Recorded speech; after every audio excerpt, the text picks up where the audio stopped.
하나님 말씀 갖겠습니다. 하나님 말씀은 구약 시편 105편입니다. 구약 880면,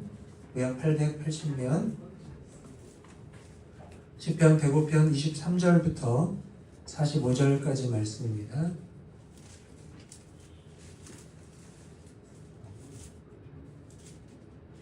시편 105편 23절부터 45절 한 절씩 교독합니다. 이 이스라엘이 애굽에 들어가며 야곱이 함의 땅에 나그네가 되었도다.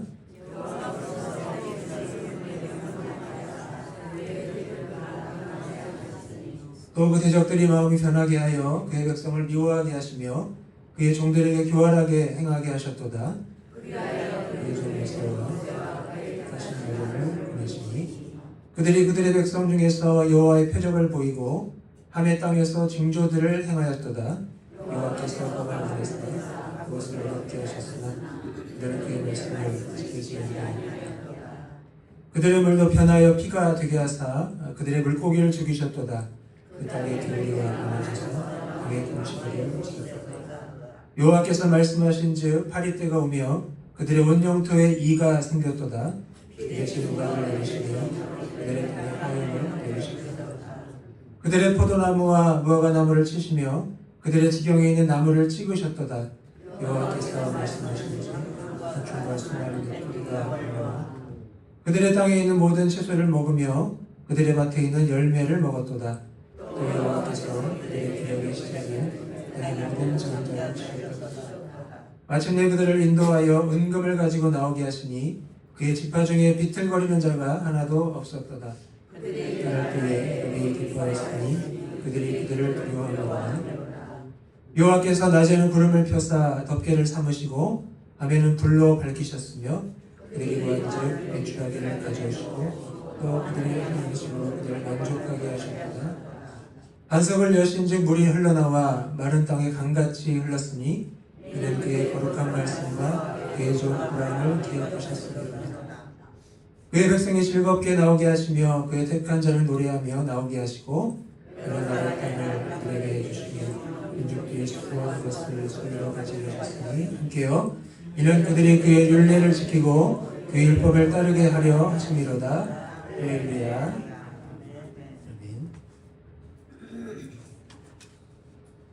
8, 90년대에 유행했던 이야기로 설교를 시작하겠습니다. 잘 아실 거예요.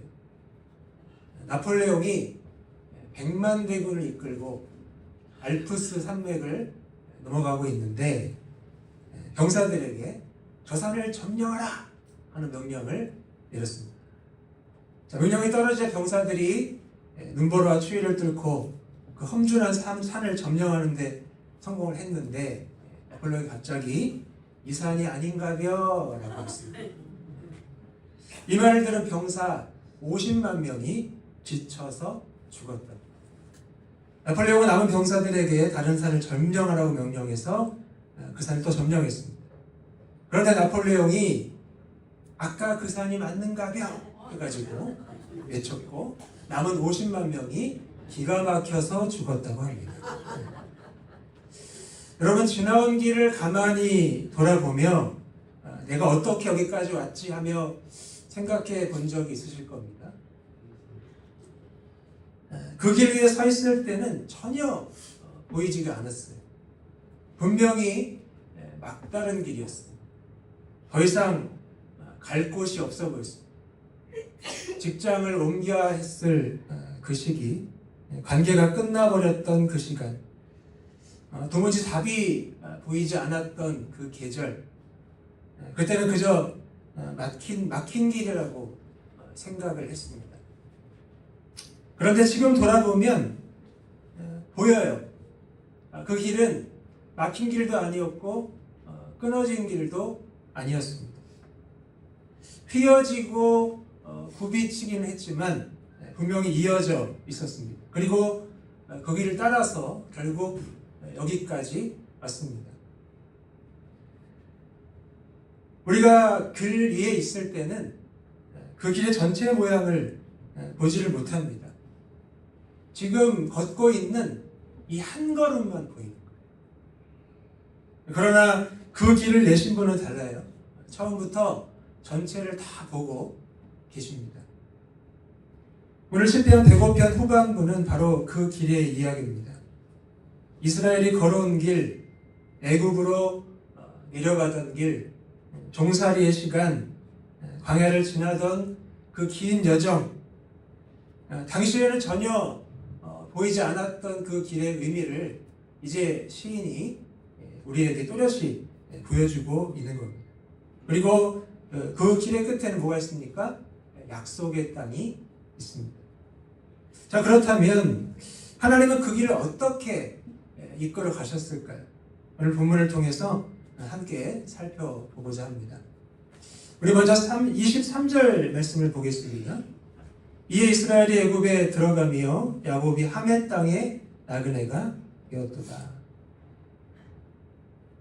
이스라엘이 애굽으로 내려갔죠. 처음에는 이것이 축복처럼 보였을 겁니다.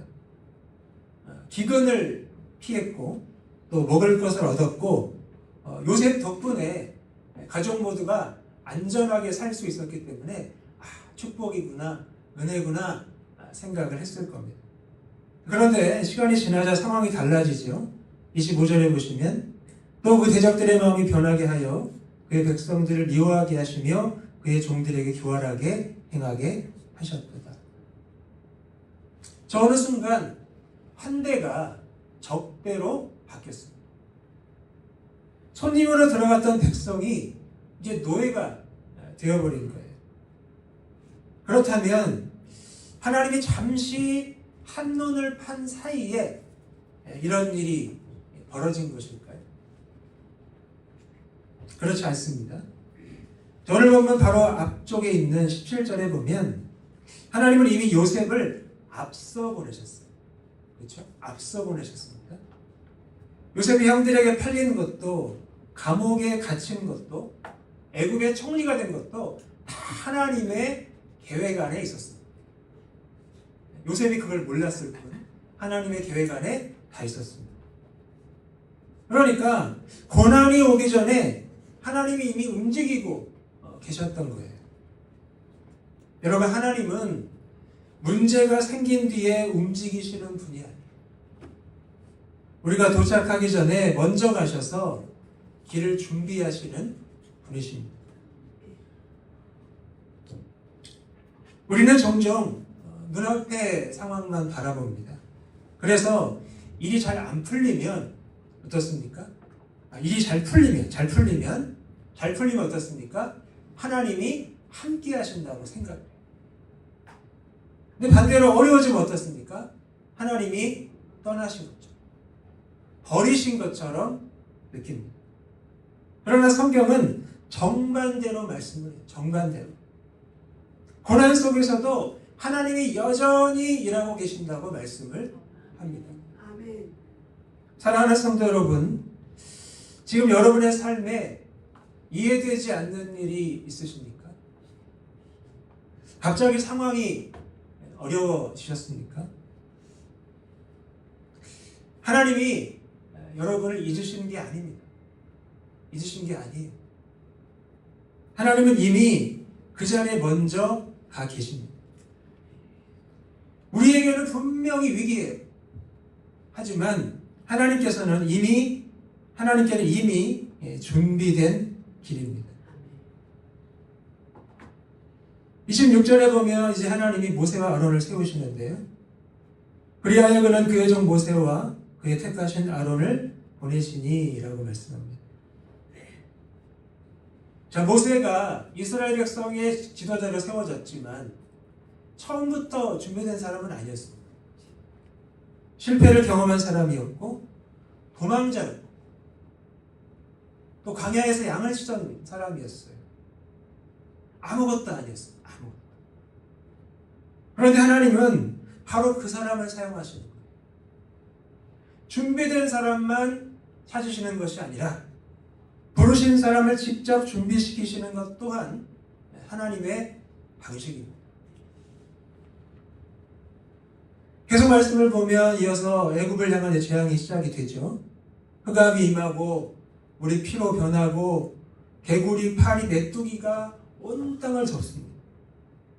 근데 시인은 이 모든 재앙 앞에 반복해서 말씀하는 거예요. 여호와께서 보내셨다. 여호와께서 말씀하셨다. 주어가 여호와 하나님이에요. 알게 된 게 뭡니까? 역사는 바로의 손에 있지 않았습니다. 바로도요, 그 애굽 땅에서는 신이었어요. 신의 아들이었어요. 라라는 신의 아들이 파라오, 바로입니다. 근데 역사는 바로의 손에 있지 않아요. 하나님의 손에 있었습니다. 세상이 흔들리는 것 같아도 하나님은 흔들리지 않으십니다. 환경이 우리를 지배하는 것이 아니라 하나님이 환경을 다스리십니다. 그런데 여기서 우리가 반드시 붙들어야 할 것이 있습니다. 뭐냐면 고난 한가운데서도 하나님의 말씀은 멈추지 않는다는 거죠. 계속 일하세요. 계속. 자, 다시 한번 요셉을 떠올려 보세요. 18절에 보면 그의 발은 착고를 차고 그의 몸은 쇠사슬을 맸다라고 말씀합니다. 지난번에 말씀 한번 설명드렸는데 이 고통은 단순한 육체의 고통이 아니었어요. 마음 깊은 곳까지 파고드는 그런 시간이었습니다. 형들에게 버림받았고 억울한 누명을 썼고 사람들에게 철저히 잊혀졌습니다. 그런데 19절에서 곧 여호와의 말씀이 응할 때까지라 그의 말씀이 그를 단련하였도다. 아멘. 요셉을 붙들어준 건 환경이 아니에요. 좋은 환경이 아니었죠. 물론 환경이 아니고 하나님의 말씀이었어요. 요셉은 감옥 안에 있었지만 하나님의 계획은 감옥을 넘어서 감옥 밖에서 계속 진행되고 있었습니다. 요셉은 버려진 것 같았지만 아마 그렇게 느꼈을 거예요. 하나님의 약속은 버려지지 않았습니다. 그리고 마침내 그 말씀이 이루어지는 날이 왔습니다. 고난이 요셉을 무너뜨리지 못했어요. 하나님의 말씀이 그를 통과시켰기 때문입니다. 사랑하는 성도 여러분, 솔직히 우리는 기다림 속에서 흔들립니다. 안 그런 사람은 없어요. 기다림이 오래되면 누구나 흔들립니다. 하나님, 왜 이렇게 오래 걸립니까? 그때 하나님 말씀하십니다. 말씀이 이루어질 때까지. 말씀이 이루어질 때까지. 기다림은 하나님의 부재가 아니라 하나님의 작업실입니다. 하나님의 작업실. 하나님의 약속은 늦어질 수는 있지만 멈추지는 않습니다. 자, 드디어 출애굽의 날이 왔습니다. 37절. 마침내 그들을 인도하여 은금을 가지고 나오게 하시니 그의 지파 중에 비틀거리는 자가 하나도 없었도다. 자, 수백 년 동안 종으로 살던 사람들이 이제 애굽을 떠나요. 그런데 한 사람도 빈손으로 나오지 않습니다. 자, 하나님 마지막 순간까지 자기 백성을 돌보신 거예요. 채우신 겁니다. 하나님은 시작만 하시는 분이 아니라 끝까지 책임지시는 분입니다. 자, 그리고 광야가 시작돼요. 근데 광야가 어떤 곳입니까? 아무것도 없는 곳이에요. 아무것도. 먹을 것도 없고 마실 것도 없고 그늘도 없는 곳입니다. 자, 그러나 하나님은 그 광야에서 자기 백성을 그냥 두지 않으십니다. 낮에는 구름 기둥으로 덮으시고 밤에는 불 기둥으로 밝히셨습니다. 배고프다고 하면 먹여주시고 목마르다고 하면 물을 주셨습니다. 가장 마른 땅에서 가장 생명 같은 물을 내신 거예요. 물론 광야는 여전히 광야입니다. 힘든 곳이에요. 그러나 하나님이 함께 하시자 살아갈 길이 열렸습니다. 자, 여기서 놓치지 말아야 할 것 또 한 가지가 있습니다. 하나님은 광야를 없애주신 게 아니에요. 그냥 출애굽하고 뿅 해서 가나안 땅으로 가면 좋겠는데 광야를 없애주시지 않았습니다. 광야를 통과하게 하셨습니다. 고난을 제거하신 것이 아니라 고난 속에서 함께 걸어가신 거예요. 이 함께가 중요해요. 너희는 나의 백성이 되고 나는 너희 하나님이 될 것이다. 이거를 경험하게 하시는 거죠. 그런데 우리는 이렇게 기도합니다. 하나님, 이 문제를 없애주세요. 이 고난을 없애주세요. 기도할 수 있습니다. 그런데 하나님은 때로 이렇게 응답을 하십니다. 내가 너와 함께 가겠다. 내가 너와 함께 가겠다. 사랑하는 여러분, 지금 광야 같은 시간을 지나고 계십니까? 혹시 사방이 막막하십니까? 하나님은 그 자리에서도 채우십니다. 광야는요, 하나님의 공급이 끊어지는 것이 아니래요. 그럼 어떤 곳이냐? 하나님의 공급을 경험하고 배우는 자리입니다. 광야니까 배우는 거예요. 광야가 아니고 뭐 도시고 휴양지면 공급하시겠습니까? 안 하셔도 돼요. 광야니까 공급되고 하시는 거예요. 그거 배우게 하시는 거예요. 자, 이제 마지막 부분입니다. 43절과 44절인데요. 자, 그의 백성이 즐겁게 나오게 하시며 그의 택한 자는 노래하며 나오게 하시고 여러 나라의 땅을 그들에게 주시며 민족들이 수고한 것을 소유로 가지게 하셨으니. 아멘. 자, 수백 년 동안 기다렸던 약속이 이루어집니다. 자, 그런데 하나님이 이 모든 일을 이루신 이유가 뭘까요? 우리 45절 함께 보겠습니다. 시작. 이는 그들이 그의 윤례를 지키고 그의 율법을 따르게 하려 하심이로다. 할렐루야. 네. 자, 할렐루야는 하나님을 찬양할 이유가 되는 거죠. 왜 이 모든 일을 이루셨는가? 단지 살리기 위해서가 아닙니다. 그저 잘 먹고 잘 살라고 하신 게 아니에요. 하나님의 목적은 분명합니다. 우리를 하나님의 백성으로 거룩하게 살게 하시기 위해서입니다. 여러분, 구원은 끝이 아닙니다. 야, 구원받았어. 큰 기쁨인데 구원은 끝이 아닙니다. 그럼 뭐냐? 새로운 시작입니다. 우리는 가끔 구원을 힘든 세상에서 벗어나는 것 정도로 생각을 합니다. 그러나 하나님은 하나님의 백성으로 살게 하시기 위해 구원하셨습니다. 가정에서, 직장에서, 관계 속에서 하나님의 성품을 드러내며 살게 하시기 위해서입니다. 자, 그러나 이것은 무거워짐이 아닙니다. 44절에 보면 43절에 보면 뭐라고 나와 있어요? 백성들이 어떻게 나왔어요? 즐겁게 나왔어요. 또 어떻게 나왔어요? 노래하며 나왔습니다. 네? 그러니까 하나님의 다스림 안에 사는 건 억압이 아니라 자유예요. 해방이다. 자유죠. 430년 동안 바로의 종으로 살다가 이제 하나님의 백성으로 사는데 얼마나 기쁩니까? 이게 억압입니까? 자유입니다. 질문 드릴게요. 지금 여러분은 구원받은 자로서 즐겁게 노래하며 살고 계십니까? 아니면 여전히 해야 할 일의 무게에 짓눌려 살고 계십니까? 하나님은 우리를 편하게 살게 하시기보다 살게 하시면 좋겠는데 그런 거 있어요. 없다는 말이 아닙니다. 그것보다 더 중요한 게 있다는 겁니다. 하나님의 거룩한 백성으로 살게 하시기 위해서 구원하신 겁니다.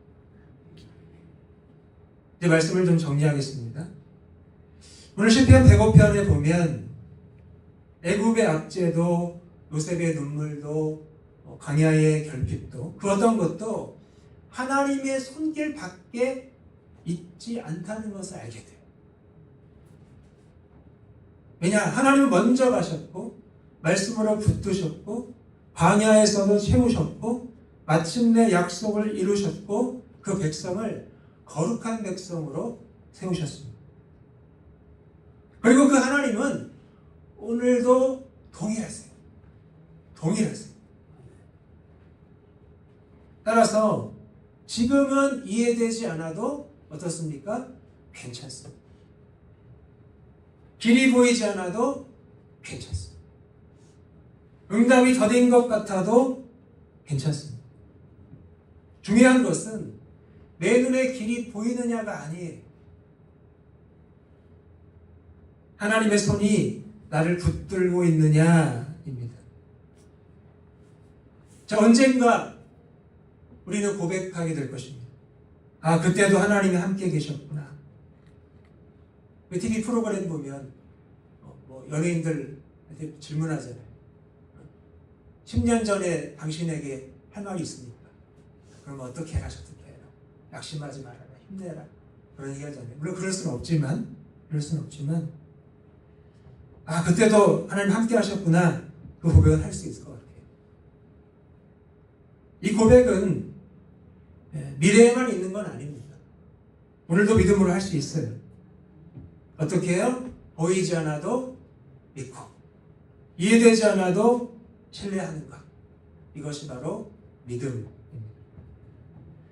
사랑하는 성도 여러분, 역사를 이끄시는 그 신실한 하나님의 손길은 오늘도 우리의 삶을 이끌고 있습니다.